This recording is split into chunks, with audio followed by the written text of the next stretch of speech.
This video continues from the previous video. So we've talked about space. Now let's talk about time. Time is the plane that our third dimension slices through time, which is the fourth dimension. Time's something that's intangible. We can't touch it. We can't see it. We can't smell it. It's always moving. We're always moving through it. It's impossible to escape. I know you guys have seen that where they show the plane and they show a three-dimensional object passing through the page and what it looks like to creatures in the two-dimensional world. Well, time is our slice, right? You get 1 second at a time. The past is gone. You can't do anything about it. The future is still unknowable. We haven't gone through it. You just have this 1 second, in this 1 second, in this 1 second, in this 1 second. And so that is it, right? That is your moment in time. However, we have the ability to remember the past and plan for the future. And in many ways, architecture is a byproduct of that. And so it's something that we should talk about as designers, not just for filmmakers, but also for architects, right? When you think about Frank Lloyd Wright's Falling Water, there's time involved in that, right? The water is continuously moving. Water over time will erode things. How do you design for that? How do you take that into consideration? It will rain, it will snow, the sun will come out in the summer very intensely. How do you plan for that? How do you factor in that time into your design? And it's something that we need to consider. So time in art can be actual time or implied time. Actual time includes time-based work in media.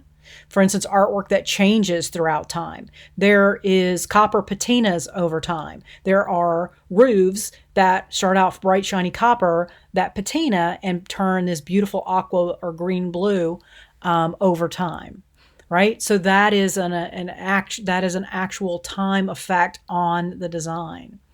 Now, implied time can be represented in the captured moment, which is something as an illusion of time or evidence of time already passed. And we see this with stone. We take stone that is a byproduct of our past and slice it into planes and put it on the floor as tile or the counter or the walls.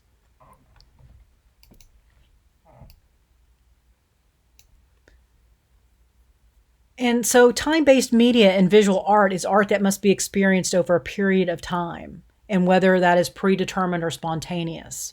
It incorporates the use of time in the same way that performing arts use music or dance or theater. Time becomes yet another element for us to work with. Some artists will merge visual art with performing art. And there's a whole lot of things you can think about here, right? Concerts have become more than just musical performances. They combine sound, performance, choreography, elaborate light, setting displays, and it turns it into this real work of art. Well, it's no different than what we do with a building. And if you think about it, we have to think about all the senses. How does this feel? How does this touch? How does this sound? I guess you could lick things that if you want to see how they taste, but let's use taste in the sense of, how well designed is it? And so we can think about time in that regard when we are designing. There's a long established relationship between the visual arts and the other arts, right? Theatrical set design. Theatrical set design is very similar to what we're doing.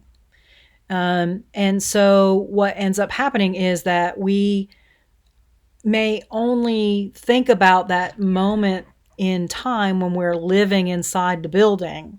But in reality, we have to think beyond that. We have to think about the past and how will our designs age into the future. I was told by one of my professors that anything you do should be timeless. That you should never draw or create anything that is anachronistic. That it should look like 50 years from now, like it could have been drawn yesterday, or it could be drawn tomorrow. And, that was his opinion, and I actually took that to heart and have tried to be very anachronistic myself. But I don't know. There's nothing wrong with trends. I mean, I just want to throw that out there. Sometimes there's just a really cool trend and you just want to try it out. And there is nothing wrong with that. You'll be criticized for it by some people, but it goes back to what we're saying about you got to get that thick skin and not allow them to influence you. As long as you're doing good design and you're serving your clients, it's really not their business. They think it is. Okay, so spatial relationships within the design can change continuously. Alexander Calder has these sculptures. That's a tiny one. He's got some massive ones. And they change shape over time because of movement, mobile, right? How could you incorporate that into your design, considering that the sun, every minute of every day for an entire year, is in a different position? And I know we mostly don't think about that until we'll get to sustainable design, and you'll think about that more. But that's the truth. Every minute of every day, because of the rotation of the Earth and the movement of the Earth around the sun, puts the sun in a different point. Right? If you were to map the location of the sun every minute of every day, it's somewhere else different throughout the year, because it not only moves east to west, it also moves north to south with the seasons.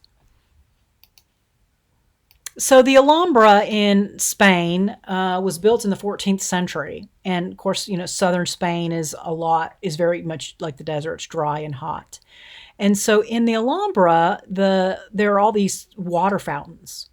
So they have flowing water throughout the complex, and it's used in some really ingenious ways to be not only part of the architecture, but to create an oasis in the desert.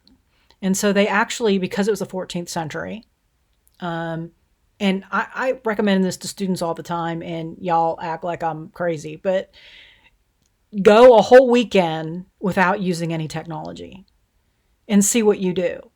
And then you'll begin to understand how people back then were able to build these things without tools. They had no choice. They had to figure it out, and they had to draw, and they didn't have the luxuries that we do today for building. And so they used everything in this building was engineered using forces of nature. And they studied water, and they figured out how to get this water to flow. And I can tell you right now, just looking at this, how that was done. There's a big tank of water. Well, they may not have done it this way, but here's one way to get that to do. So you see there's water fountains. Normally we just plug something in and it shoots out water. Well, here, if you put water in a large enough container and put it up high, like on the roof of the building, the gravity will force the water down and out. You could also plunge it, right? You could put it in smaller containers and put pressure on it with heavier objects. And it would create a pressure that would force the water out like that.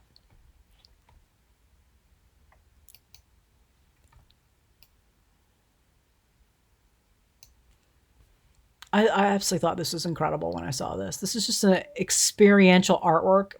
It's becoming this trend right now. So there you go. And museums have become much more interactive, and art installations have become more interactive. And I think why can't we do this in our designs and our artwork? Maybe not quite this flashy, but why not have more interactive, relaxing?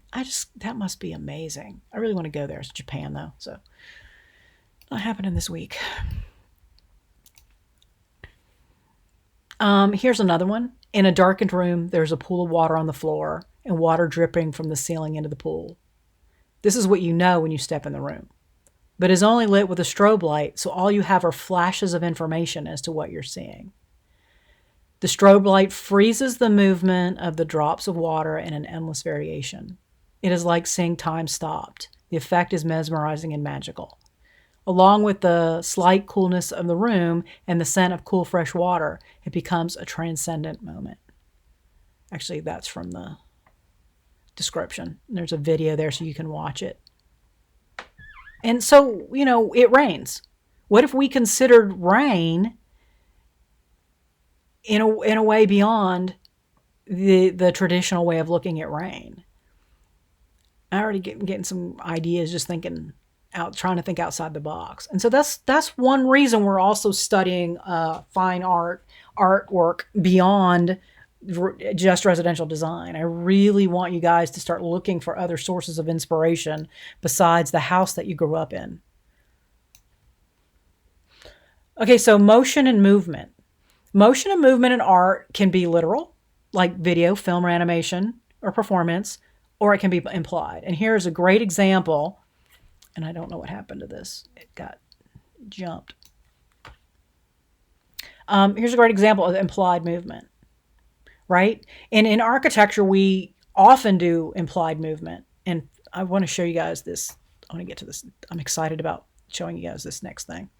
Okay, so motion and movement, right? And you see this photo. And, you know, most people go, oh, it was a bad photo, it was blurry. But if you really look at it, the lines, the sweeping lines and the implied movement is actually quite beautiful. This is a really good photo. It's not a bad throwaway photo because it works with the principles and elements of design, and there's enough in there that you know what it is. It's a really cool, interesting shot. I probably would crop a little bit of the top of this off if it were my work, just a little bit. It's just a little, for me, it's this black empty space up here is too heavy. Or I might have even really come in and cropped it even really tighter than they have, but that's me. So anyway, okay, so we've got dance, right? So we know what that looks like. Normally when we see dance, we see people moving. All right, we see that second, and then that next second, and the next second. And our brain, right? Our brain sees the rhythm, the flowing. But what if we froze it in time like this? This is a project that was done by Carrie Lee. She was a graduate student. And the project was called Body in Motion. And so what she did was she got images of someone doing the butterfly stroke, and she overlapped them on the top image. And then she used that to create motion. And then her team partner took a sequence of the choreography, and then that was used as a basis for the design of her building in her project. Okay, and so the project was a swimming pool. And so this is the end result. This is what she created based on motion and movement in time. And so it isn't just this limited, rigid, you can feel the movement in her work. And it's really beautiful. I mean, it's very abstract, of course, but you also can feel the movement in her work. It's got that flow of water, and that is just an incredible swimming pool. Here's another example of the model she created.